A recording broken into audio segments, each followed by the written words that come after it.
Yo, what's good with you? Back in black with another Enlisted video. If you guys are new to the channel and you love shooting games just like me, make sure you aim for that like button and shoot that subscribe button as well.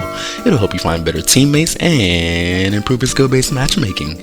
At least I hope so. In this video, we're going to be comparing all the BR2 machine guns for the Americans and the British faction and Enlisted to see which of them is the best for you in your particular playstyle. Coming up first, we'll be taking a look at the Vickers Berthier, which is a light machine gun produced by the Vickers Armstrong Company. Originally, the design of the weapon was conjured by a French gunsmith named André Virgil Paul Marie Berthier prior to World War I, and they basically made it, or he basically made it to compete with the Chauchat light machine gun, but it wasn't adopted until 1924. About a decade later, the gun went on to compete directly with the Western Axis ZB-26 machine gun, which ended up being adopted by the British and transformed into the Bren gun, which we'll talk about a little bit later. But in 1933, the Indian British Army, which technically still is under the British faction, actually ended up using the Vickers Berthier the most. So funny we don't see more of the Indian, I guess, thematic people in the game, but neither here nor there. I do wish they would put the Indians and the British together as a faction. Getting into the stats, we're getting a maximum damage of 12 flat, which is going to be, par for the course for most machine guns, and subsequently the same for all the machine guns that we'll actually talk about today. So I will try not to mention it over and over, but out to 100 meters, your damage will drop down to 10.8, which should, we should all know by now, should be good enough to still down, if not outright kill someone, depending on how much vitality a soldier has. But I don't suspect that you should see anything too crazy in the BR2 range. Ironically, the bullet velocity is also the same for all the machine guns we'll be talking about today at 760 meters per second, which is kinda right under where you would expect a really good rifle to be. Essentially, I say that to imply that shot leading isn't really required until you're trying to shoot people that are like 70 to 80 meters plus away.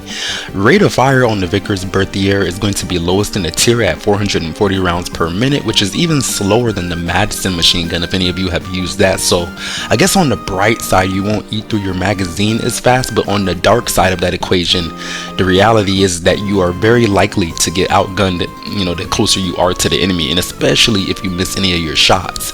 Reload speed is also actually the worst in the tier at 2.8 seconds, which is kind of crazy to say because generally speaking, I think that's a pretty good stat in the grand scheme of things, and because it is so good, I don't think there's any noticeable difference between the empty or partial reload, so feel free to shoot down to your last bullet without any reservation. The Vickers seems to also be having a rough day in the shot deviation category, also being worst in the tier with a stat of 39, which means you should, or you would be better served, to lay off the trigger every now and again to reset your bullet spread cone. The Vickers Berthier seems to have one distinctive advantage, and that's going to be in the recoil category, coming in at a vertical stat of 31 and a horizontal stat of 17, which is going to be the best in the tier for both of these categories. So if a good recoil is the main thing that you look for in your light machine gun, then this should be the one that catches your eye. In terms of the recoil pattern, it does moderately kick upward and can pull slightly to the left or right depending on how much of the magazine you shoot in one go, but there is no definitive direction for the horizontal recoil, so essentially it's just one of those situations where you have to pull downward to keep the bullets as grouped close as possible when going full auto, or you can quell the severity of the recoil by crouching or going prone, or of course mounting up, which eliminates most of the recoil altogether, so keep an eye out for those useful ledges. Speaking of catching your eye, something that you're immediately likely to notice when aiming is the obstructive 30-round box magazine, which is also present on all three of the machine guns that we will be talking about today. And I can say, generally speaking, this is always going to be something that's going to keep the iron sight of a weapon from getting a high score from me, just because of the increased difficulty when it comes to acquiring targets. The front sight itself isn't necessarily the worst thing in the world, but you also have to look through an aperture, which doesn't necessarily do you any favors in those frantic close range situations, and is something that would make me tell you to play back more so at medium range if you can help it. If the enemy is closing the distance on you, something that may help you out a lot is the alternative aiming mode, which will, you're still aiming, but it's basically just a wider aiming view to help you acquire targets that are, right in your face faster.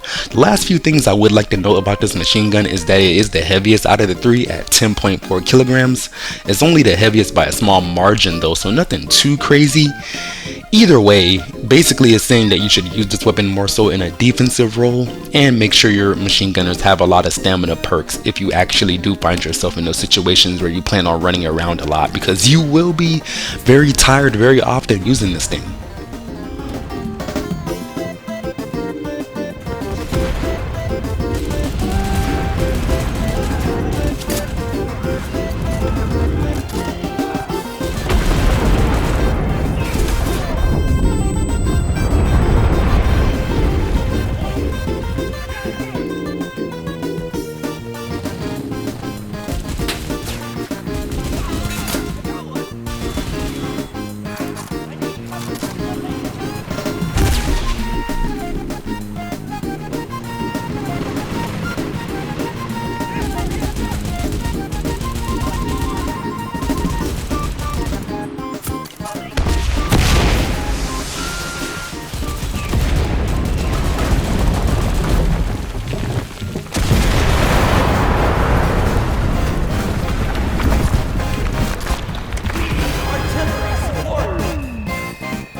Coming up for contestant number 2, we shall now take a look at the standard light machine gun of the British Army, namely the Bren Mk1, which by game description is based on the ZB-26, which I alluded to earlier, with an increased magazine and a mount for a scope, which I honestly forgot, or maybe it's been a while since I played a game that, maybe I played like one game that had a Bren that had an actual scope on it. I think it was Battlefield 5, but I did definitely forget that the Bren even had the capability to put a scope on it, and it's a shame that we don't have a variant that does the same thing in this game, because it would honestly give the Type 97 a run for its money for the Japanese faction. Aside from that, the British Army adopted the weapon for service in 1939, and it served up all the way into an amazing 2006. So only about 2 decades ago did the British finally decide that they wanted to put this weapon on the shelf, which is crazy to me, very impressive. Getting into the stats, like I said, the damage is the same across the board at 12 maximum and 10.8 out to 100 meters. I didn't mention it before, but the bullet velocity is also the same for all 3 LMGs at 760 meters per second. So essentially, I would say that you want to keep all your engagements in the same general ranges, which would be medium range. And of course, the further a target gets out from you, you want to lead them a little bit more when it comes to aiming. The difference begins in the rate of fire category, which on the Bren Mk1 will take you from 440 rounds per minute to 480, but it's only a difference of about 40 points, so basically just a slightly faster TTK. Speaking of slightly faster, you can apply that same logic to the reload speed, which is going down from 2.8 on the Vickers to 2.5 on the Bren Mk1. Our shot deviation is also moving down to a best in tier 35, so this will be the best BR2 LMG to pick if you like to go full auto more often than not. To my dismay, the recoil is moving to a vertical stat of 35 and a horizontal stat of 20, which is going to be tied for the worst in both categories. As expected, the vertical recoil does climb a bit more, so you want to pull down a bit more, obviously, to compensate. The horizontal will bounce slightly left and right, so I wasn't able to pinpoint any particular direction it pulls in, but I wouldn't recommend going full auto on someone unless they're within 0 to 20 meters or you're mounted up or going prone. When looking at the iron sights, the difference is going to be pretty minuscule. When it comes to top magazines, again, it's still going to be a major inconvenience, but I would like to point out that the thinner winged front post is easier to aim with than most due to not being as bulky, if that makes any sense. The last and only positive thing I can note about this weapon is that it is the lightest out of all 3 machine guns, coming in at a weight of 8.3 kilograms. So not only is this the best LMG to go full auto with and aim with, generally speaking, it'll drain your stamina the least, so great choice for the more mobile minded player.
Coming up for our last contestant of the day, we're actually going to be taking a look at the Bren Mk2, which I'm sure many of you could guess that's just an upgraded version, and I use that word in quotations, upgraded version of the Bren Mk1. But black guy, could you possibly tell me the difference between the Mk1 and the Mk2 and how is that translated into the game? Well, viewer, that's honestly a great question, and I will do my best to explain, but it's kind of hard. They're not making it easy for me. According to the Enlisted description, the only reason any modification was made to the Bren Mk1 is basically to increase the production, because after taking the L at the Battle of Dunkirk, the British essentially ended up leaving most of their first generation Brens over there in France, and since the British were already strapped for cash financially, especially relying on the Americans for a lot of their weapons, they ended up trying to come up with a way to produce more Brens, get them to the front line in a cheaper fashion, and essentially they ended up making simplifications to the receiver, the barrel, the buttstock, and the iron sights, which honestly implies the weapon is worse somehow if you take a step back and just think about it for a second. Particularly the iron sights is what I would like to touch on in a moment, but when you look at the stats, literally everything is the same compared to the Bren Mk1 or slightly worse. Particularly to point out what got worse, our shot deviation is going back up from 35 to 37, which I suppose you could say that is a result of the simplified barrel. The recoil stats are also exactly the same at 35 vertical and 20 horizontal, but something that I was able to notice in my testing, however, it seems like the Bren Mk2 has even more left to right bounce in comparison to the other two machine guns that we talked about earlier, as I see way more zigzagging if you look at the bullet holes on my shot patterns. The best I can do is obviously in a situation I can say to pull downward for guns like this, basically making the bullet grouping as tight as possible. But getting back to what I was alluding to earlier, the iron sights on the Bren Mk2 have indeed been simplified as the game description actually noted. If you take a close look, you'll see that the front post on the Bren Mk2 variant is a lot more bulky in comparison to the Mk1, which some of you might say that isn't really a big deal or a big difference in the grand scheme of things, but of course when you're already using a gun that has a top-loaded magazine, of course it's already trying to be the bane of your existence when it comes to aiming. Making the front post harder to use in any way, shape, or form, especially in comparison to the Bren Mk1, is kind of just a slap in the face in my personal opinion, and it's one of those things that just makes me start to appreciate the very subtle differences in the Bren Mk1 more. What's worse is that with all these simplifications made, the Bren Mk2 somehow ends up being even heavier than the Bren Mk1 at 10 kilograms flat, so this gun just ends up making me wonder why they even designated the weapon as a Mk2 if no improvements were being made aside from just making more of them. Should have called it like the Bren Mk for rush production or something like that, but I wish there was a little bit more done to distinguish the weapon from its earlier model. Or I'm kind of just wondering why it's even in the game aside from just having a fluff weapon. I don't know. But overall though, in the grand scheme of things, these three machine guns have even more similarities than the BR2 machine guns on the German/Italian side, but I can think of how I would easily rank these weapons 1 to 3 and tell you, which is best to spend your silver on for all three of your BR2 machine gunners. Coming in last place for me is going to be the Bren Mk2. This weapon over the past 3 minutes has occurred some hefty fluff weapon allegations, as it essentially boasts no improvements, only marginal differences over its predecessor. And then when you take into account the iron sights, which were already hard to use, and then you make them even worse on top of being a clone of a gun, yeah, we have a problem here. But I have no problem putting the Bren Mk2 in last place. Maybe the developers could take a look at that weapon to incorporate some kind of trade-off between the Mk1 and the Mk2. But speaking of number 2, second place is going to go to the Vickers Berthier LMG. In my humble opinion, I would take this weapon over the Bren Mk2 due to the best-in-class recoil, and since the sights are just as bulky, if not slightly less so, and it weighs just as much as the Bren Mk2 on top of that, basically I'll just take the weapon that has the better recoil, even if my shot deviation is slightly worse. At least the gun doesn't feel like a copy and paste, or it doesn't feel as much like a copy and paste weapon. I feel like I'm developing a bias against the Bren Mk2, but it's justified in my personal opinion. Anyways, coming in first place, I can comfortably give that to the Bren Mk1 since we are getting a best in tier iron sights out of all three. We're also getting the best shot deviation, and the more automatic fire you can do with an LMG, the better, in my personal opinion, if I do say so. And then this is the lightest weapon out of all three, while also retaining that blazing fast 2.5 second reload speed, which will be needed for any LMG with a small magazine. So yeah, all that being said, I feel pretty comfortable taking the slightly worse recoil for the better iron sight and reload speed and putting the Bren Mk1 in first place. But at the end of the day, I just want you guys to understand that these are just my personal opinions. I am hoping with the combination of my gameplay and my explanations, you can decide for yourself which machine gun is best for you to spend your silver on and upgrade over and over again for your BR2 USA faction machine gunners. If you made it this far, I do want to say I appreciate you very much for watching. Don't forget to aim for that like button and shoot that subscribe button as well. Help you find better teammates and improve your skill-based matchmaking. And yeah, I am definitely wondering, out of all three of these machine guns, which is your personal favorite, or which do you find yourself using more often than the other two? Let me know down there in the comment section. And yeah, other than that, I do appreciate you guys for watching. Like I said, I do got a little bit of extra gameplay here, gonna let that play out. Hopefully you guys are impressed with the score at the end, and I will catch you guys in the next one. And yeah, again, hope you have a lovely rest of your day. Black Guy out.